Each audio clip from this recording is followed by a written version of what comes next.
All right, in the previous video, we were setting up for a mix lab. We got all 48 inputs set up on these layers here. Now we need to patch our I/O. For mix labs, typically in NESCom, we use MADI inputs, and currently, it is now February 2023, I'm still waiting for the MADI card to show up for this console. For this spring at least, we're gonna be using analog inputs, not MADI, and we do that by going to the I/O, and we're going to patch in the analog inputs. So the tab you want here is inputs, and this is your patch area. And you want to input channels, inputs, grab the S-Link port.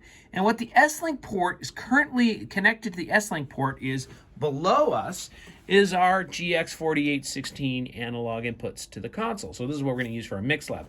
When you do your mix labs, you'll have more than 8 inputs connected. You'll probably have 32 connected, but right now I just have 8 for demo purposes.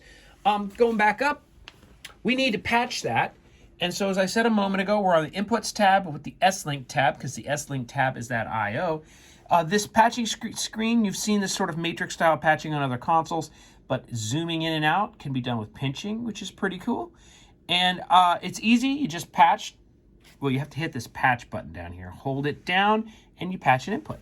That's easy, you can see the kick drum coming in. Now, you can hold that down and actually patch multiple things at once. It's the easiest console I've ever seen.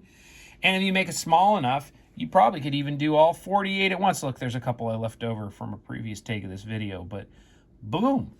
I just patched 40 channels that easily. So it's really easy to patch on this console.